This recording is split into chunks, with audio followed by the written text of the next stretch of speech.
ते रायगड नंतर आता चैत्यभूमीवर पुन्हा भाषणावरून विसंवाद पाहायला मिळाला। कार्यक्रम पत्रिकेमध्ये नाव असून सुद्धा शिंदे दादांना भाषणाची संधी दिली गेली नाहीये। चैत्यभूमीवर फक्त मुख्यमंत्री फडणवीस आणि राज्यपालांचंच भाषण झालंय। चैत्यभूमीवर भाषण झालं नसल्यामुळे शिंदेंची ठाण्यामध्ये पत्रकार परिषद होणार असल्याची सुद्धा माहिती मिळते।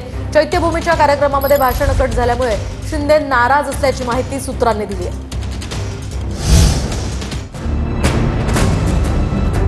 चैत्यभूमीवर काय झालं?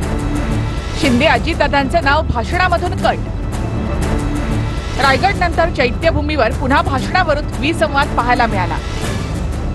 चैत्यभूमीवरच्या कार्यक्रमात भाषणाच्या कार्यक्रम पत्रिकेमध्ये शिंदे आणि अजितदादांचं नाव असूनही भाषणाची संधी मिळाली नाही।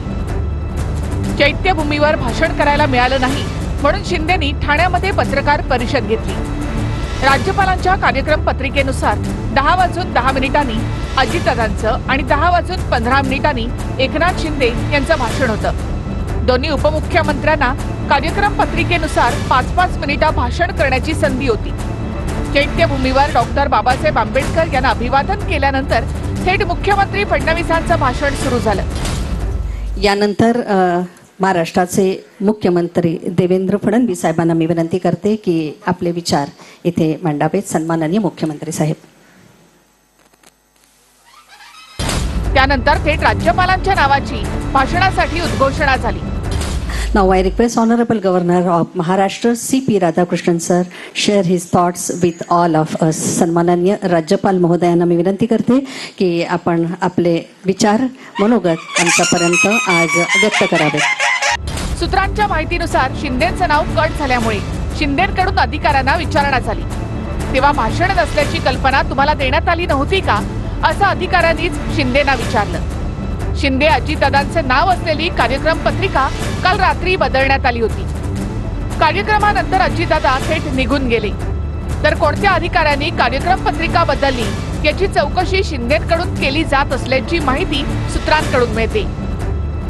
सर, आज चैत्यभूमी इथे तुमचं भाषण झालेलं नाहीये। पूर्वनियोजित भाषण